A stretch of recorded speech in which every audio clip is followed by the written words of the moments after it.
Just waiting for Miriam. Okay. Miriam, Catherine sent a request. View request. No. Trying to go with...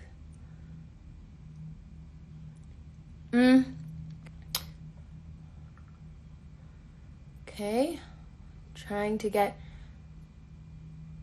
Miriam. So, Miriam, can you request again? How do I put it? Oh, there we go. I see how to do it. Okay. Wait, did it work? Am I on? Oh, Miriam, you're sideways. I know. Sorry. Here, should I go vertical? I was going horizontal. There. There we go. We did it. How are you guys? Oh, I forgot my questions. 1 second. Do you have your questions? My questions. Yes. Yeah. Yes, we want to do this right. So the reason we're doing this a second time is because our the first time we went live with Entertainment Weekly, we ended up having to start late because there was an issue logging in. And I know that some of you maybe missed it because you saw it was 2 o'clock and we weren't there. So we're so sorry for that. That was like a technical thing with this 2-factor authentication process where they had to like disable some security thing. Anyways, we're here now. So that's what matters. And I got my handwritten little list of questions. We said we were going to pick kind of 20 of the most popular questions that you guys had commented on both of our posts. Yeah. And so just as so there are some questions that were very popular, but I feel like some questions like about real relationships on the show, some of those stories just aren't ours to tell. So even though that a lot of those got a lot of likes and are popular, some questions we will avoid. Yeah, we'll answer the questions that pertain to us personally, and we'll try not to speak for other cast members. Exactly. Okay, so Cassie, how do you want to do this? I'll ask one, you ask one, you just go back and forth? Okay, so I know we both had this question. So what was the most challenging storyline for you to act out as Manny?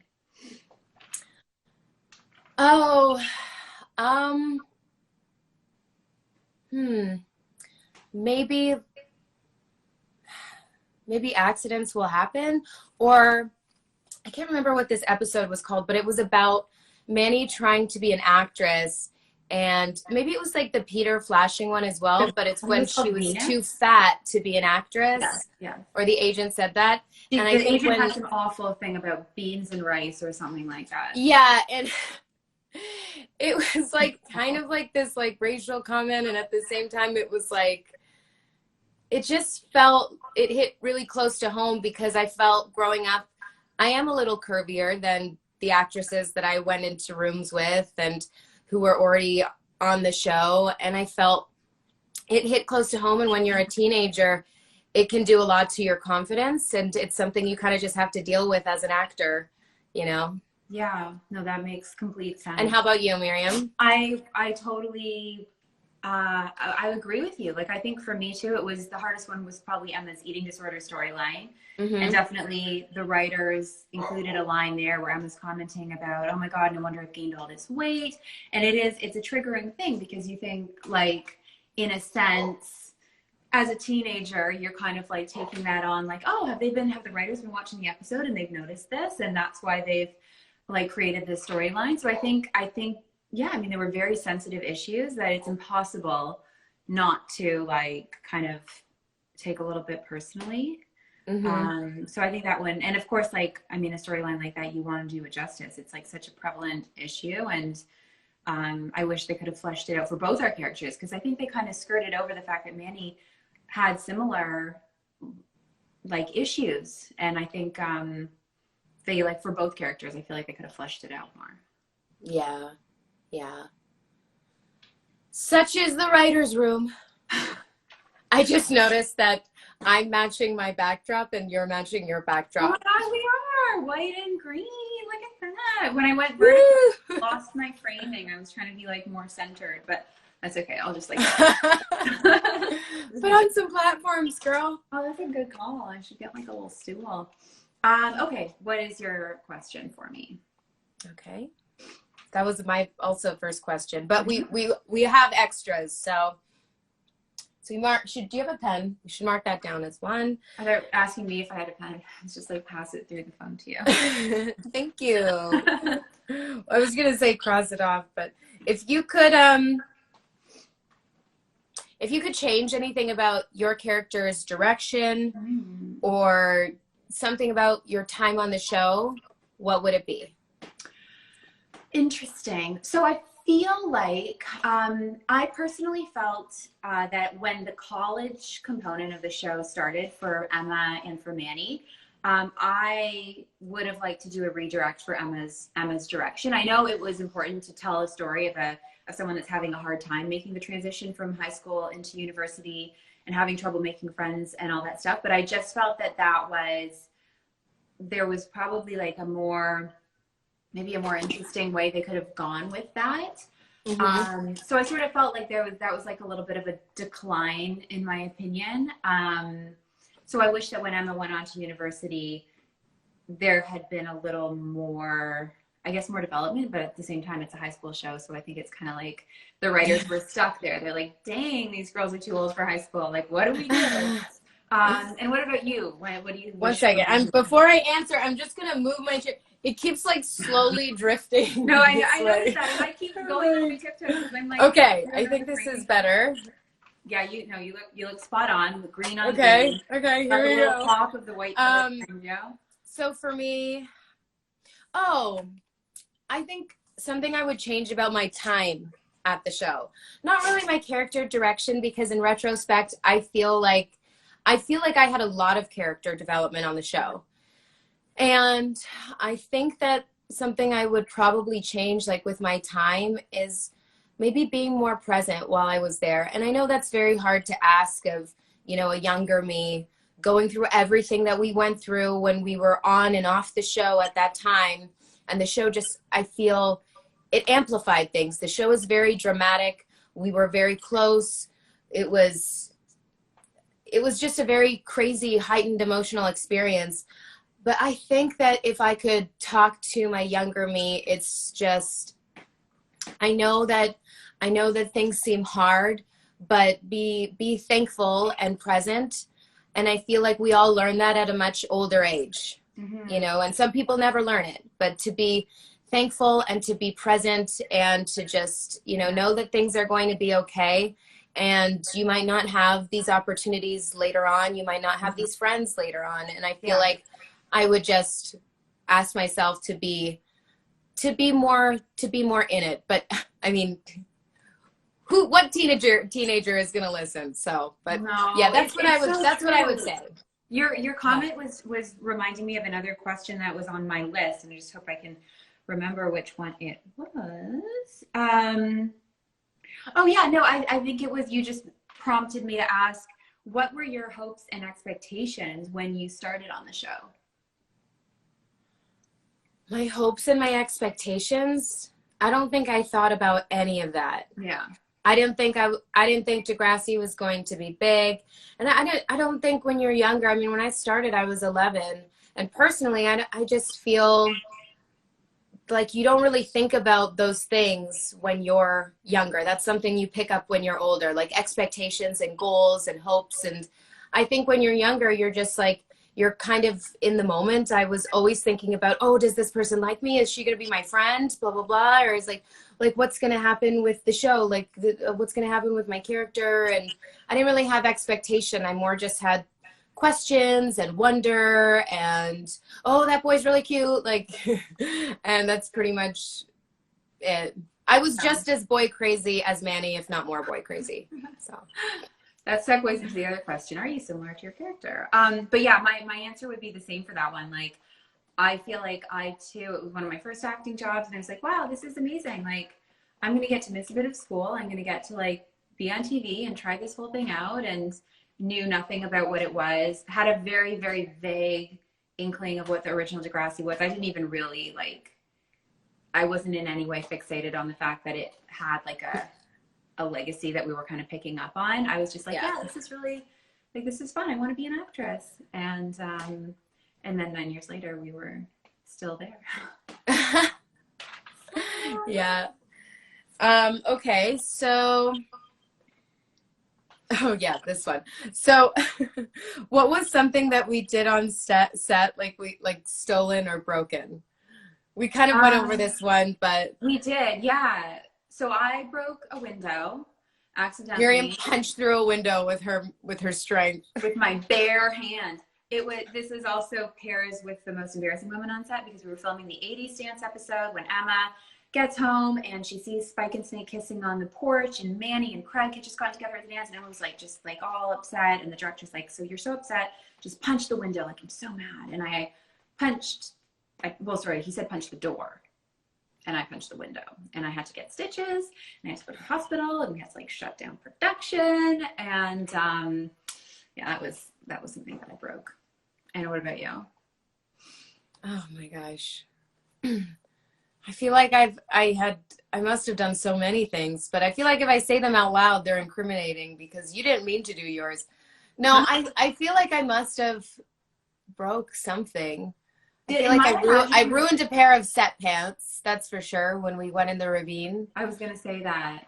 I think there was another pair of pants I ruined because I kicked over a paint can being like rebellious, and the black paint got all over my pants. I think we should tell them that the ravine is actually a real place, and we really did go down to the ravine. Oh yeah. I made a TikTok about this. I made a TikTok about this story about how you, Ryan, and who else?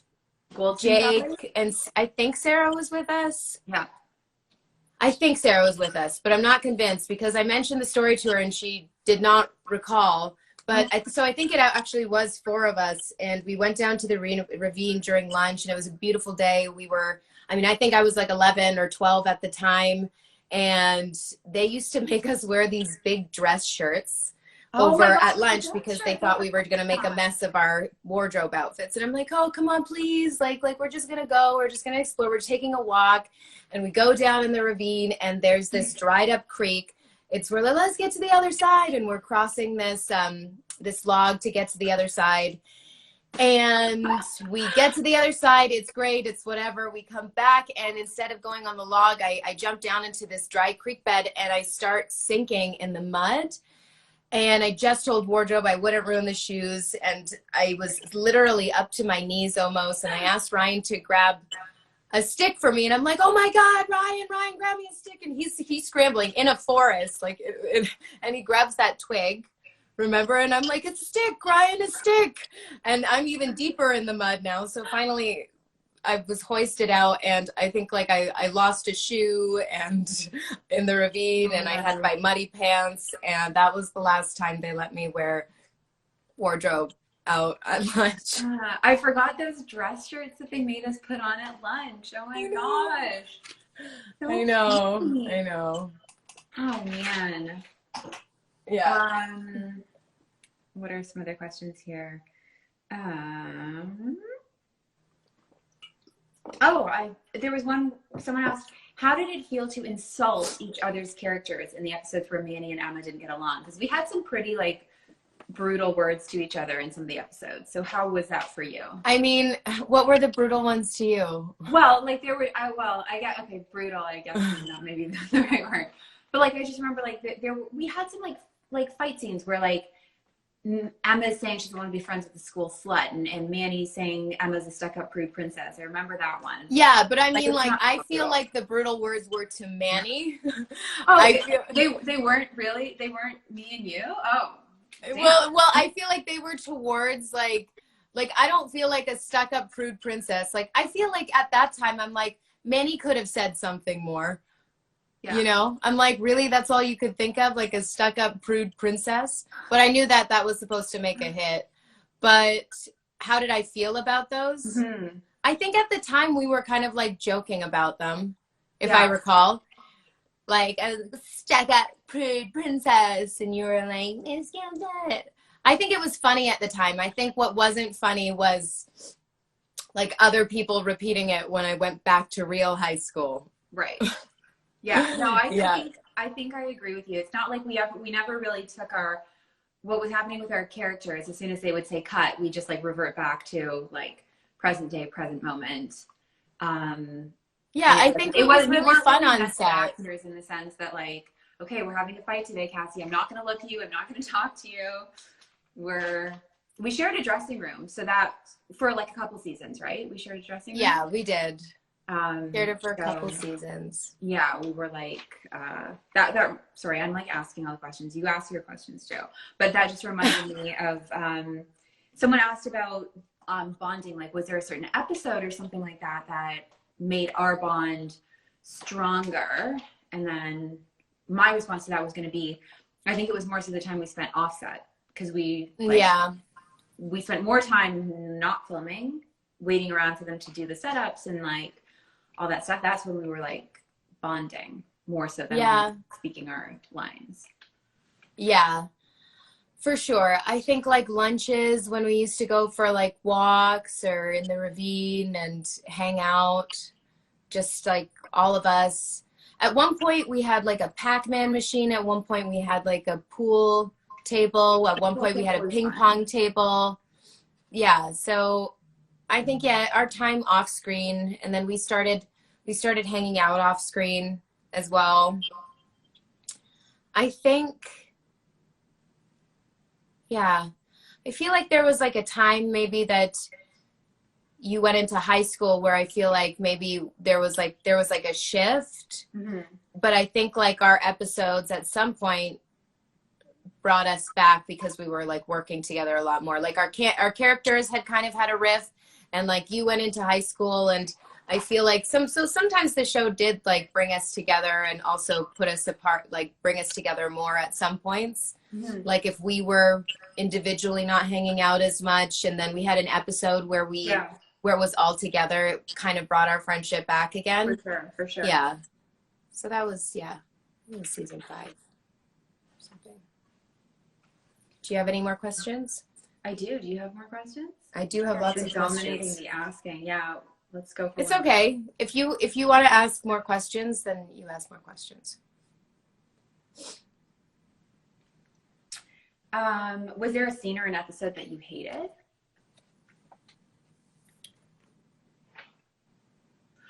I'll expand on it. Or a outfit or a hairstyle or a day on set or a trip or anything that you just were like, ugh. I don't think like there were outfits that I really did not like. Maybe some like hairstyles. I don't think there was an episode I didn't get brutal hairstyles.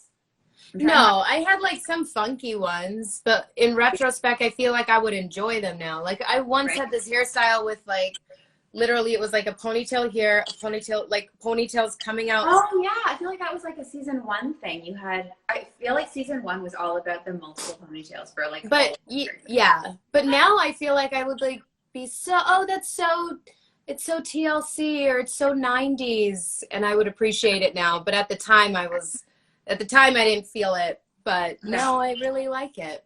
And I liked a lot of the color. And I went through like this huge punk rock phase, remember? Where I was wearing a lot of black and like very grunge. So my character just did not fit who I was. And you changed your hair like a lot. Each season you come back with something different. Yeah, I came back with a mullet once. And the mullet. Oh my God, the mullet. The blonde thing. I thought it was going to be a very trendy mullet, and I don't think anyone knew how mullety it actually was, because they tried to make it not a mullet. So it just looked like this very uneven bob because they pushed my hair in the front. Too much. Yeah. Yeah. I don't know why. I don't think there's anything I really hated. Yeah. I don't, because I feel like acting it's just different moments, and some are more fun or funny, some you really have to dig deep, but I feel like we were given a lot. There's nothing I hated, really. I feel like I liked a lot of stuff. How about you? Is there something that you hated? I mean, I think it's just like the little things, like definitely there were some of the hairstyles and some of that the outfits I was not the most keen on. But like you said, I think it also helped get into character, because if we were just able to do like, you know, the look that we wanted, the hair that we wanted, the makeup that we wanted, whatever the case, yeah, we wouldn't have been able to kind of like create as much of a character. So it totally helped. But like there were some cringe outfits, some cringe hairstyles. I remember there was a comment recently on something talking about like the crimper. I feel like Kai was the hairstylist who was into the crimper.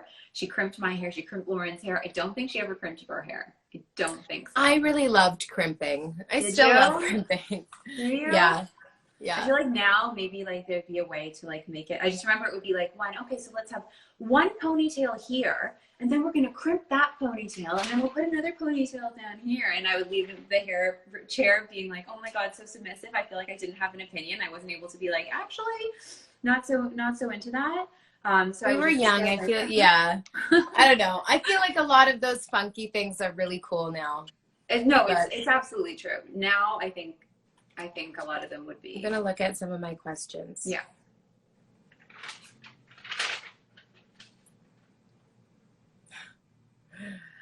So, one was, so I'm gonna do two right now. I'm gonna do one for you and one for me. So many fans were sad that Emma didn't end up with Sean instead of Spinner. That was one of the really popular ones.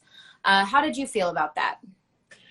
Yeah, honestly, I think I was always like a Sean and Emma fan. I think that would have been amazing if they'd have come back together after like years apart and everything that they'd been through. At the time, Danny Clark wasn't a part of the cast. I think there was one season when he made a choice that he wanted to pursue other things, as I recall. Again, I don't want to speak for him.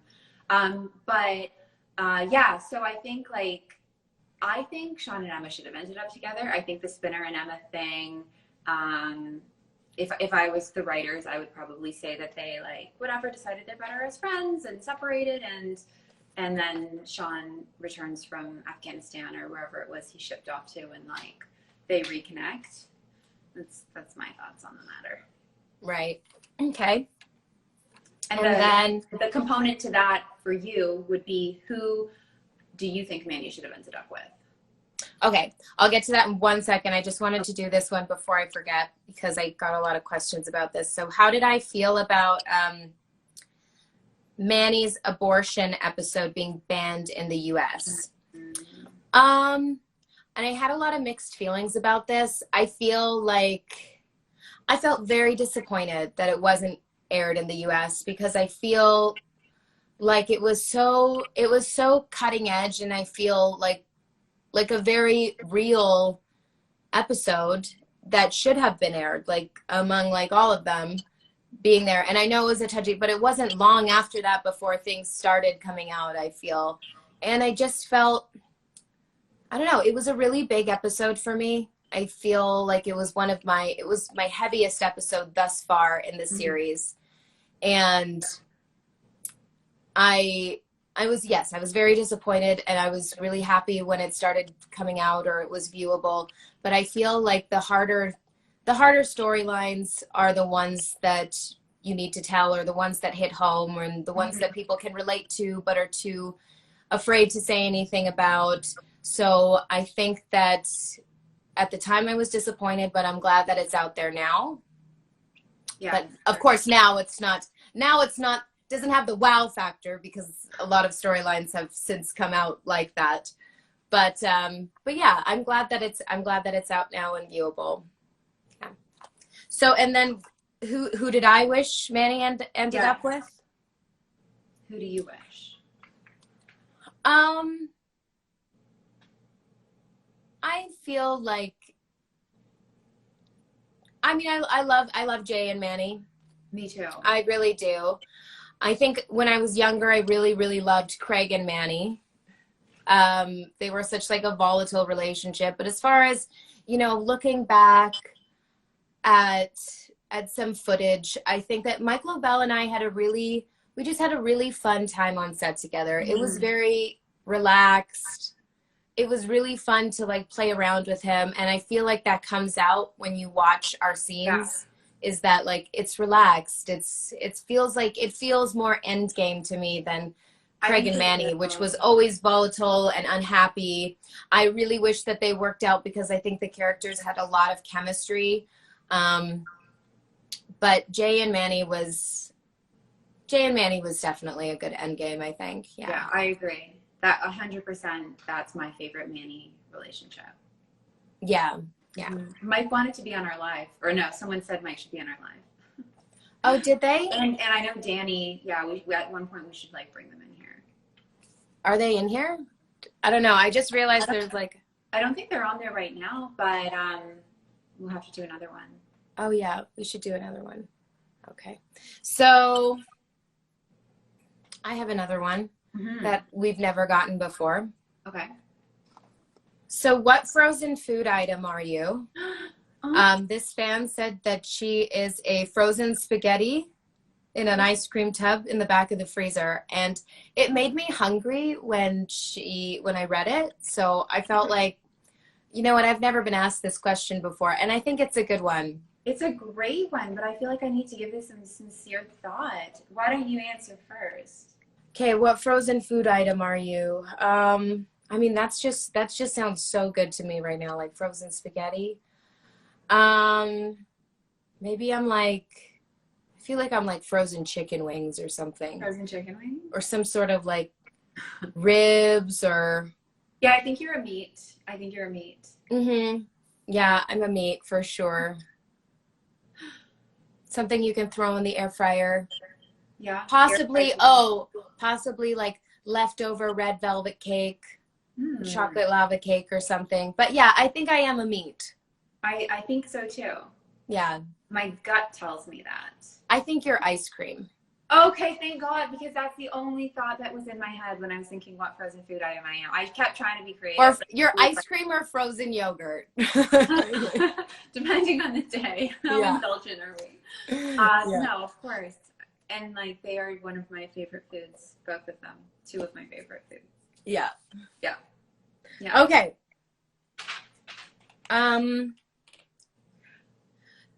I think we touched on which storyline affected most. I've got one. What do you think about friends growing apart?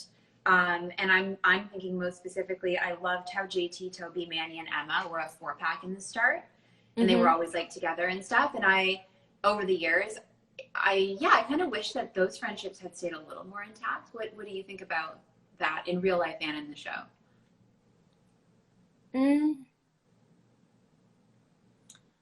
In real life and in the show? Mm-hmm. Like that our friendship stayed intact? Yeah, with us, with the foursome? Yeah, do you think that it's more realistic that those guys would have drifted, or do you wish that original 4 that was like in that very first episode had stayed more like a tight-knit group throughout all of the seasons? I think that would be nice, but I think physically and also like emotionally at the time, I feel like, I don't know, I feel like Toby and JT were very immature compared to Manny and Emma. Mm-hmm. Like they had like a lot of like funny storylines. I feel like our storylines kind of like we had a lot of serious ones. Like I also had a lot of funny ones, like comic relief, like B plots. But I feel like I think it was very natural for us to go apart, and I think that's kind of what happens with female and males within the same grades sometimes, because females mature a little bit faster than males, like physically and maybe emotionally. I felt like it was like a natural break, and I feel like we would have held each other's storylines back. True. Like we would have had to be more like take on a little bit more. Yeah, no, you're right. I think there was a maturity difference in them for sure. I mean, it would have been nice to have more of a pack that stayed together, but I just feel like it's more realistic, and that would have been more like a Friends type show about this group of friends. That I think it was very realistic within the character development. I wouldn't change it. Yeah. So,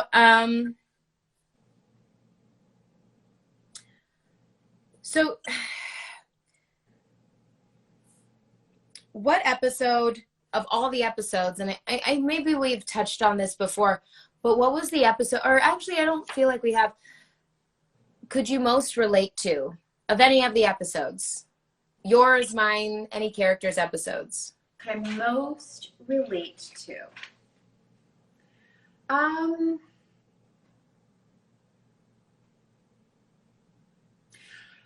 I think maybe my answer might not be what people kind of expect me to say. The one episode that I related to in a way was the episode where Emma finds out that Snake has cancer, and she's feeling this sudden like surge of protectiveness, and I think she's feeling like an appreciation for him that she hadn't felt before, and kind of a love.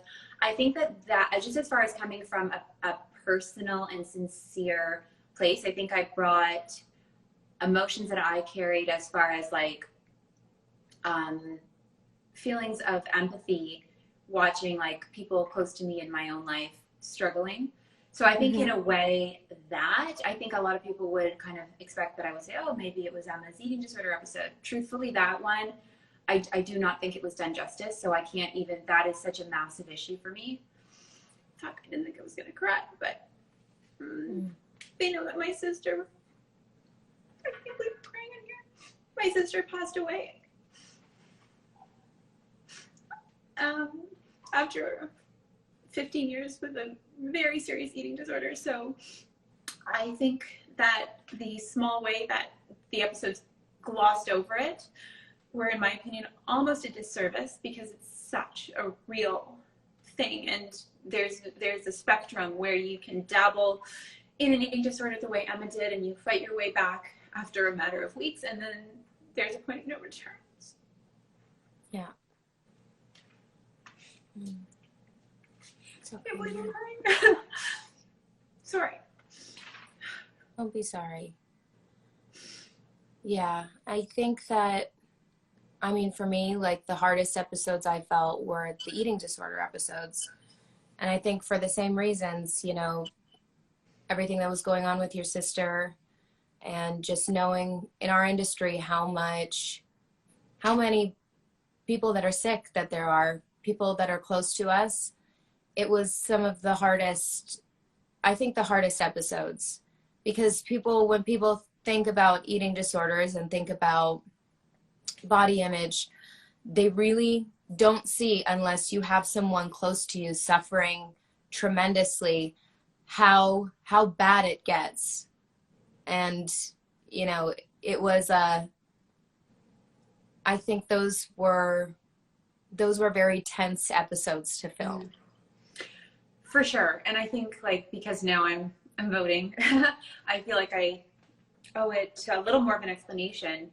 Yeah, and I think, like, for those episodes, it's not something I've really talked about, my experiences in the early seasons with an eating disorder of my own that I thankfully was able to find the strength to battle back from. And it's not something I've wanted to talk about,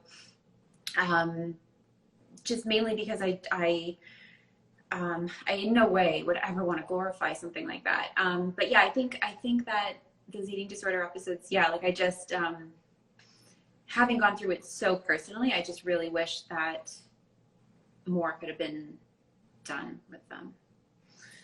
Yeah, I agree. And it was such a hard time because, yeah, like now that you said it, you know, at that time you were coming out of it. And I felt like, to me, I felt guilty and almost like upset with the writers for making you go through that when it was such a hard thing for you to come out of, and when you were already dealing with it with your sister. And I remember just feeling very tense and angry on set with like the writers for making you have to do this again. When it's like, when you come back from something like that, it is so hard to, anything can tip the scales. Anything can move you in that direction again, as you know. And it's like, I felt like it was just so it was such a hard thing, I feel like, for us to get through, being so close to it. Mm-hmm. No, I think you're right. And I think too, for me as well, I hate to admit that I didn't put as much of my heart and soul into it as I could have and as I ought to have, because I was trying to keep that arm's length distance since it was so relevant.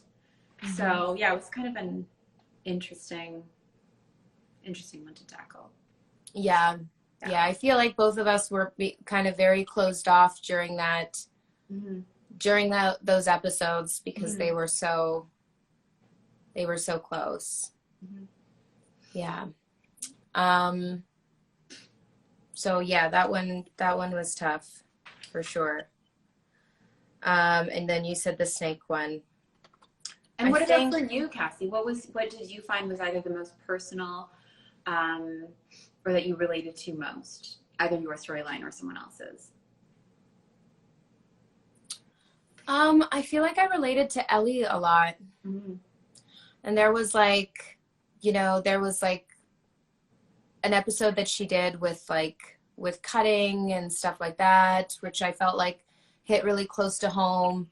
In the beginning, she was kind of an outsider. And I felt like when we were growing up, I was like a little bit of an outsider. I feel you and I were really close, but as far as us growing up, even in the cliques within the show, I felt like I was just like a little bit offbeat, and it was like I was always saying weird things and kind of making an idiot of myself and putting my foot in my mouth all the time. I felt the same. Yeah. But I think I related a lot with her character, because I felt like I wished I would have been able to handle that storyline. And I just feel like, yeah, I do feel like a lot of topics are glossed over. Mm-hmm. And I feel like it's kind of just the nature of it being a teen show. You can't really get into the thick of things as much as we want to. Yeah. Because we only had so much capacity at that time.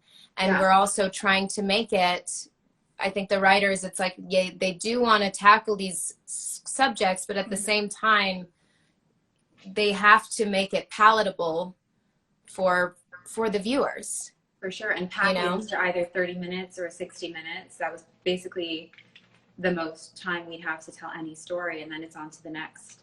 Mm-hmm. So. Yeah. Yeah, I think there were like a lot of storylines that hit kind of close to home. Mm-hmm. But yeah, I feel like the ones that you mentioned were definitely the toughest. Yeah. And I think what changed your character the most? As far as the storylines, what episode do you think was a turning point for your character development? I would have to. Well, a turning point that I see with Emma, where she sort of shifted gears, I think, number one, I think it was the Ravine episode, where suddenly those bracelets became such a symbol of her breaking away from the mold that she had been in for the first couple of seasons and wanting to no longer be seen as the prude girl, as a stuck-up, innocent girl, and wanting to like venture out. So I think that was a turning point. And then a turning point where I just really hated Emma was the Peter storyline, where Peter betrays you, my best friend, and then Emma goes on and dates him behind her back. Like, that was just a moment where I was like, oh, what are you doing, Emma? My gosh. And I think that those two moments were kind of crucial in taking her from being the quintessential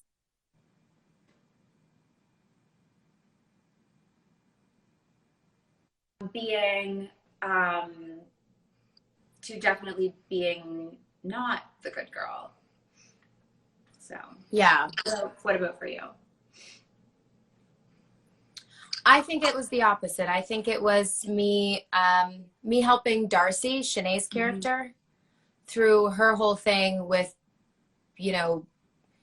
getting raped and drugged and going through everything like that. And I feel like Mandy was always like a good friend, but maybe in the past she'd kind of, I don't think Mandy was like selfish. I just feel like she was like me. It's very similar. She was impulsive. She was like, you know, she drank too much at that party. When she wants something, she goes after it. It's just, she's more of like she's an impulse person. Mm-hmm. And I think that when she started seeing things or seeing people and in pain, I think that was where she really gained a lot of strength as a character.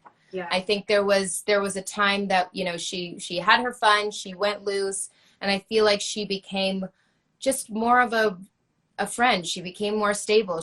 I think what she went through with the abortion and, you know, being disowned by her family and having her time there, I think ultimately made her a stronger person. Mm-hmm. And she was there for Emma and she was there for Darcy. And I feel like it was kind of where Mandy grew her legs, if you will. Yeah. She became who she is, which I feel like is a caring, strong friend. Mm-hmm. Who really, really, truly cares about the people close to her. Mm-hmm. That are going through a hard time. Yeah. You know, and being like their rock. For sure. So, yeah. Love it. Any more? Did we?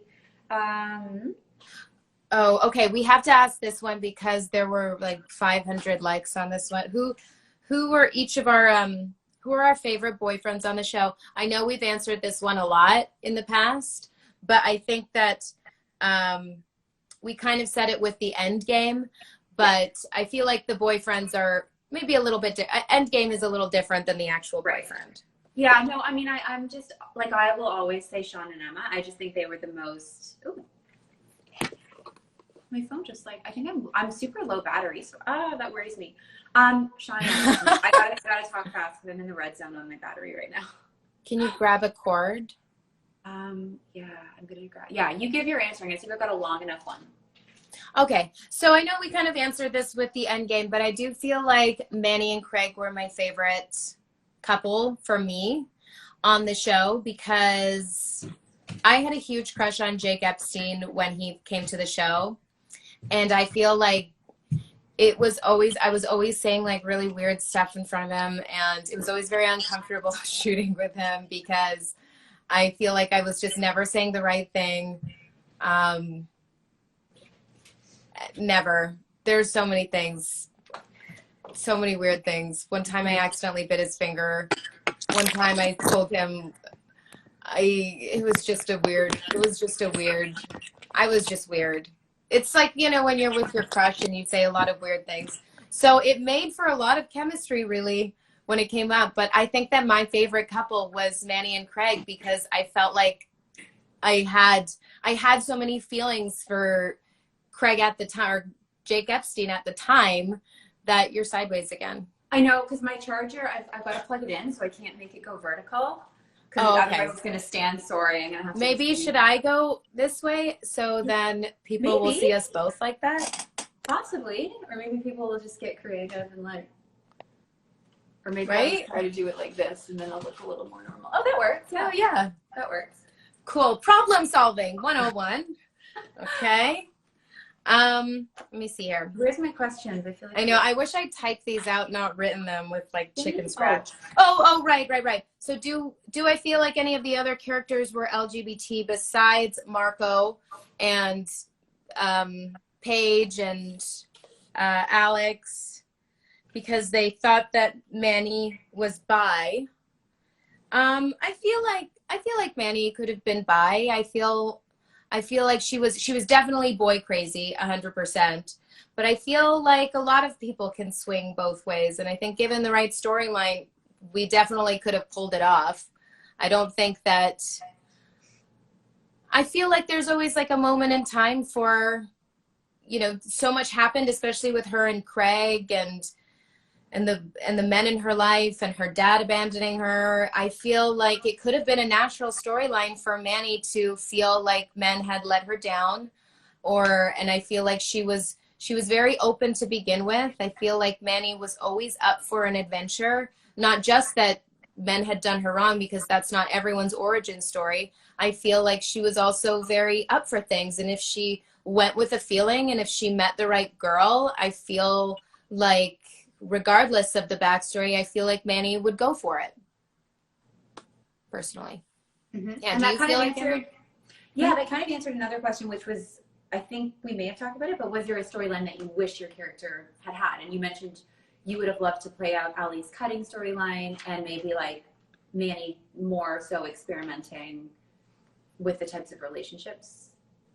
Yeah, I think like, yeah, there are so many. I feel like I would have loved to deal with that. And that's why I say Craig when people are like, what character would you play? Mm-hmm. Craig going through his bipolar, or any sort of like, you know, mental health type, I would have liked to experience. Like, mm-hmm. I would have liked to kind of portray that, because I went through a lot growing up that it was the early 2000s, and like a lot of things like ADHD and ADD and, you know, anxiety disorders, they're very, it's more talked about now. And I know we touched on them in the show, but I feel like I would have loved to tackle something like that. Yeah. To feel like unstable and not right, and not being able to explain why. Mm-hmm. I feel like with Craig, and I think that they're definitely now I feel like the writers would have more tools, because mental health is much more open than it was 20 years ago. Mm-hmm. But I feel like I would have loved to tackle a storyline with mental health, for sure. Mm-hmm. Just feeling like those always touched really close to home for me. Mm-hmm. And even in the episodes, I feel like, thinking about how they were written, I feel like you can tell they're dated.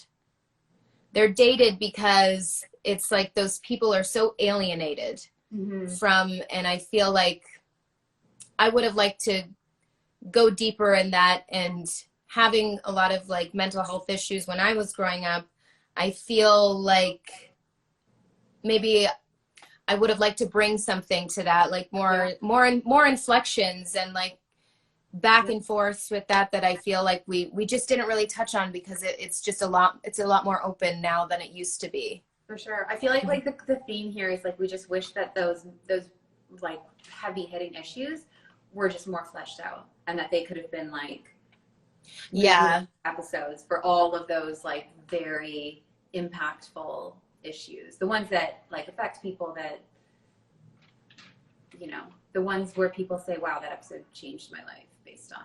Yeah. Well, I feel like it's just like one of those things, again, where it's just like, it's really no one's fault. I think it's like, you know, it's like a half hour or an hour, and that is ultimately a kids show or a teen show on a teen network. You know, it was on Noggin or Nickelodeon. And I feel like there's only so many things that we could have done, and that maybe at the time, who knows if we would have been able to handle it if they were more fleshed out and hit home, like how that would have affected us.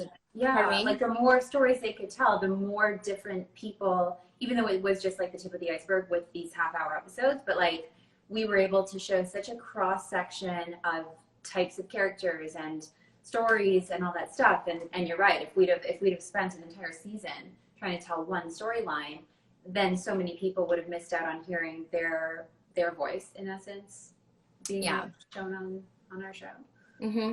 So looking, I feel like we're like going through them. Do you have many left?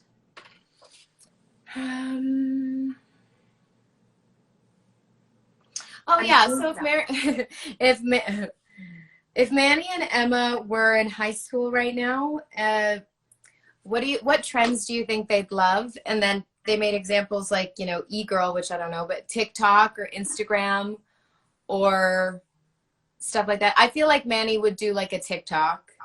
Yes, I think Manny would be more for TikTok. I feel like Emma would be, well, like, I guess it depends like which iteration of Emma we're talking about. If it's like Emma the early days, I feel like she would be doing some type of like major like Save the Dolphins Instagram campaign thing.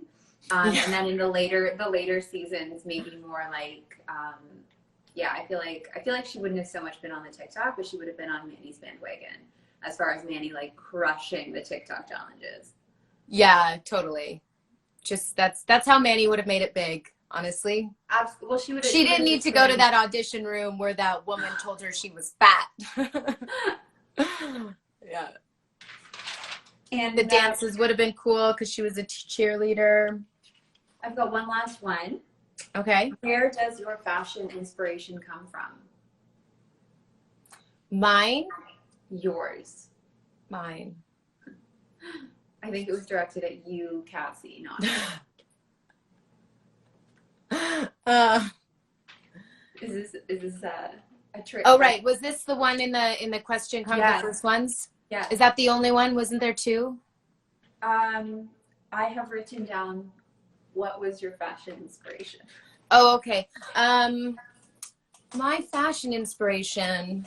I think I like a lot of, I mean, I don't think it reflects in all of my wardrobe, but I follow a lot of more, I don't know, artsy, off the runway type pieces.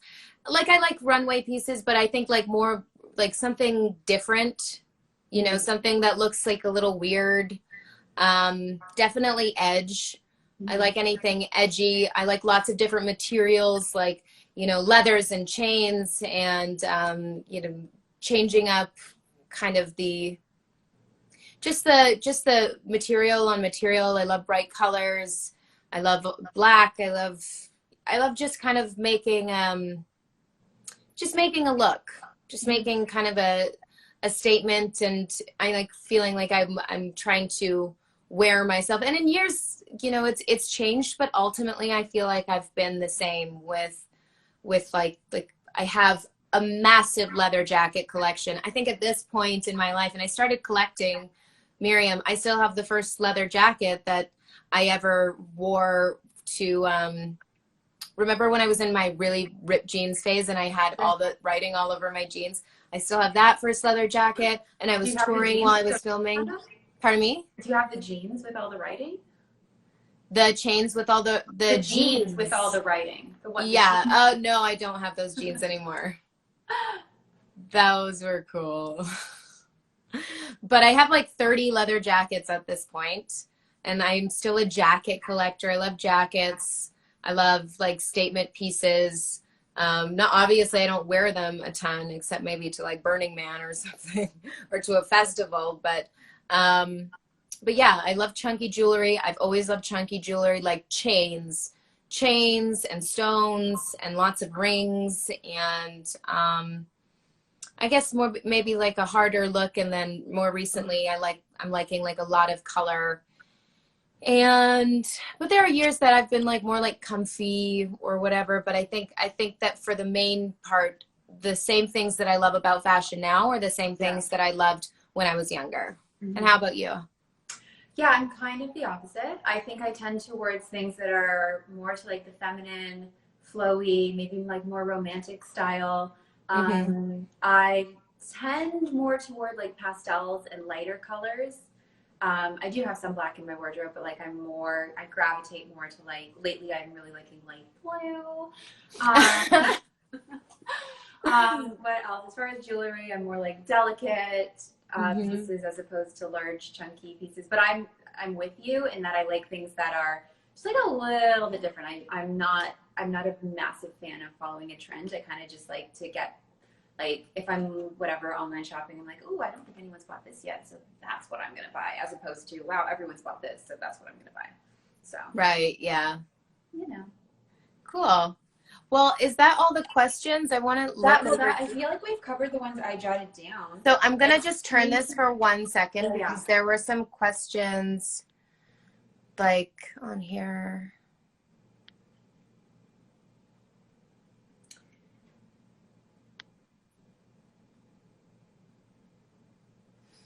Did we miss anything?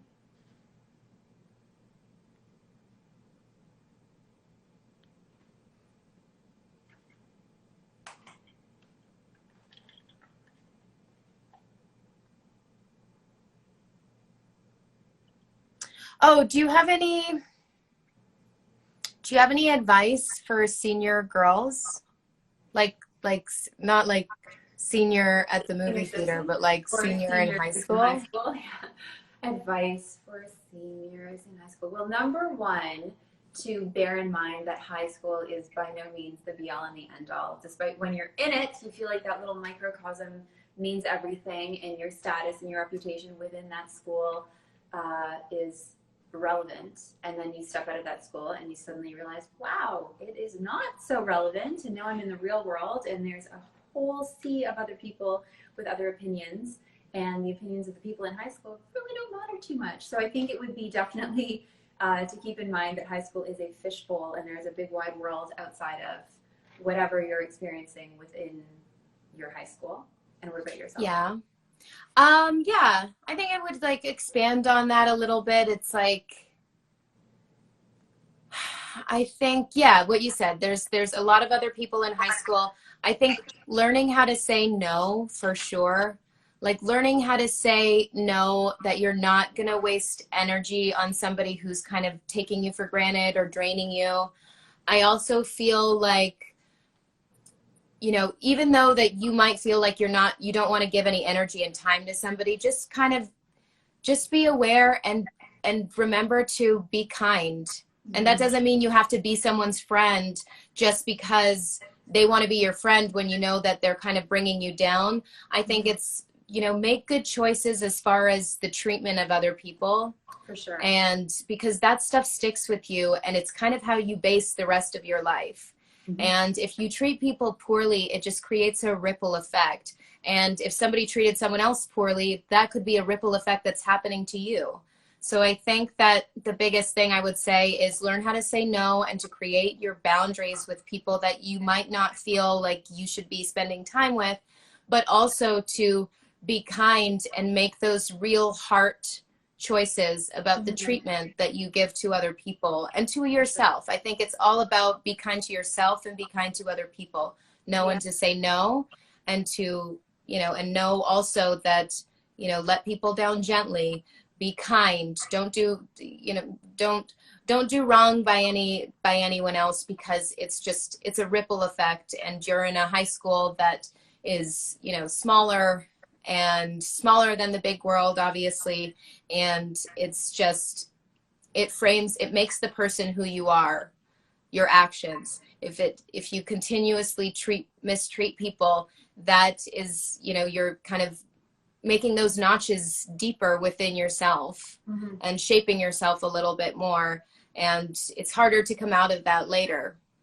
So for sure. I completely agree with you. I think kindness is like the best lesson that anyone could take away. I think there's no excuse to not be kind. There's always a kind way of saying something, even if what you're saying is rooted in something that might rub someone the wrong way. And I think totally high school has this very unfortunate kind of like group mentality ecosystem in a way, where it's sort of like the cliques, and it's hard to dodge it, and it's hard to, like, I think people are very preoccupied with being somewhat popular when they're in high school, and I think that also like breeds the unkindness, because you're not focusing on how you're treating the other person, you're more thinking about yourself. So I'm with you. I think kindness wins 100%. And then I just wanted to end also, Miriam, because any advice for actors? Any advice for beginner actors, people trying to get into the industry? I think, well, I feel like for my honest advice would be to trust your instincts and not to get too preoccupied with acting classes and with messages maybe coming from outsiders, because I think what is most authentic in an actor is what's coming like from within you, as opposed to, I've actually gotten really like messed up in my head by some of the acting classes that I've taken that made me second guess my own instincts. And I think it caused me to be self-conscious and caused me to change my performance. And when I look back, I'm like, wow, the scenes that I actually felt were the strongest were the ones where I kind of like did what was coming to me instinctively, rather than maybe something that an acting class would have prescribed. What about yours? Right. Yeah, I agree. Yeah, a lot of the acting classes were like, growing up, I was just like, this is nonsense. Because, you know, a lot of acting classes And especially because they've come a long way since then. Like there are some teachers that, you know, really promote, you know, you bringing out what you can to the table. But yeah, I think like the auditioning classes are great. You know, learning how to kind of harness what's already inside of you, or more promote your own process. Everyone's going to have your own process to get there. But above all, I think that, you know, if you like comedy, if you want to get into stuff, there are so many platforms now. And I think like I always hear about like, how do I get an agent? How do I get an agent? You don't really need one anymore. And, you know, you could start a YouTube, you could do a TikTok, you could just kind of create clout for yourself, as it were, and make it that way. I mean, it's so simple. And I think, you know, kind of finding your genre on TikTok or Instagram or however you want to do it. And, you know, there are a ton of, obviously comedy is very popular. It's hard to like come on TikTok with something really like dramatic and like, you know, play out some sort of Lifetime show scene, but also at the same time, it could be really cool and funny if it was a dramatic scene and you're playing it out. I think that if you can find what makes you different and what's special about you, that's the way that you're going to be successful. It's like, it's never going to be because you're someone else. It's because you have to find what makes, everyone can be the best at something. And only you can be the best at what you're best at. So just kind of find that and be proactive. And if it's really your dream, you know, go after it. It takes time and it takes energy, and you're not going to get paid right away.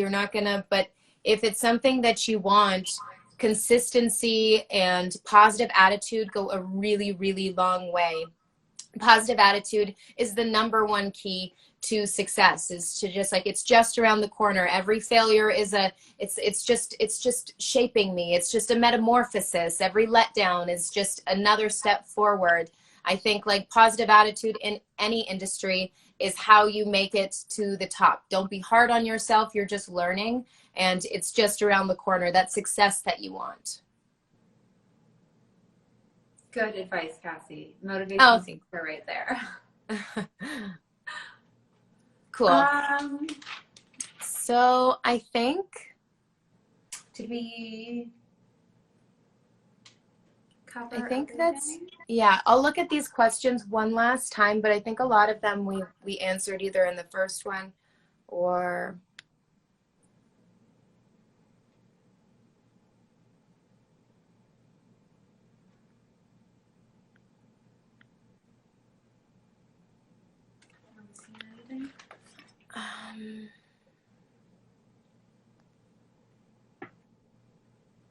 Oh yeah, someone's saying that it doesn't automatically save a live. So I guess I can't save it on my end, right? I think that's only you. Yeah. Okay. How do we save the live? Are we gonna sign I off? thought that I knew how to save the live. I think that when So for that other one with Entertainment Weekly, where I had logged in, when you hit the end button, it asks you to save it, right? Yeah, and then it saved it as a post, and from there, I think you save it. Yeah, something like that.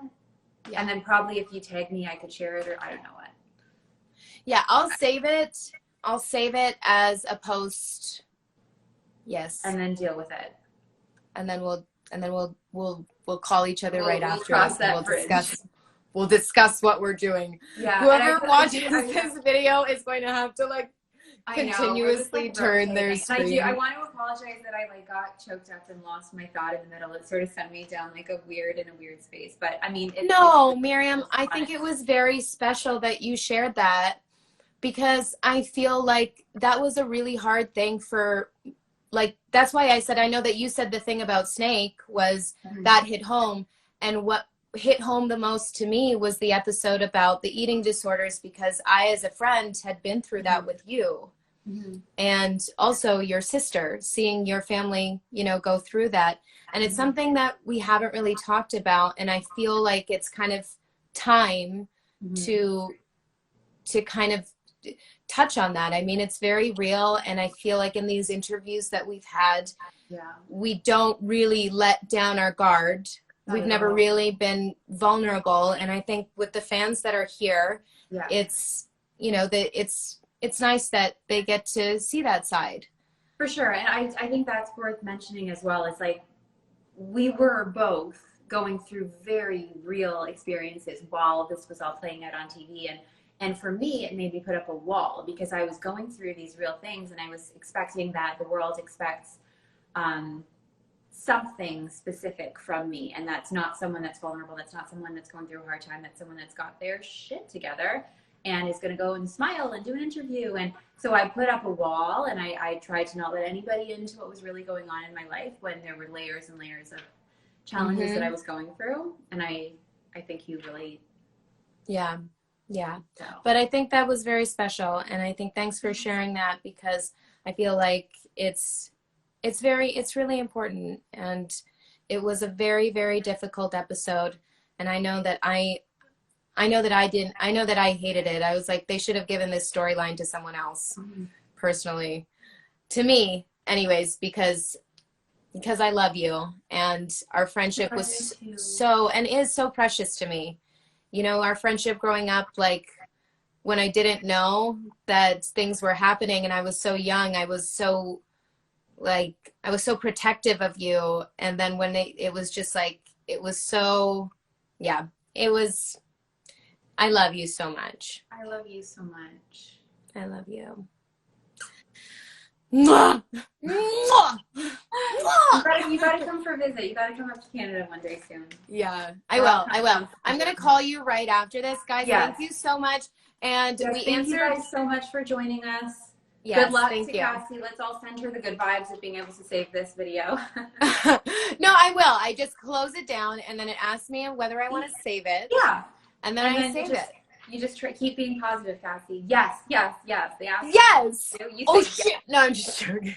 Okay. All right. Bye, guys. Thank you so much. Bye, guys.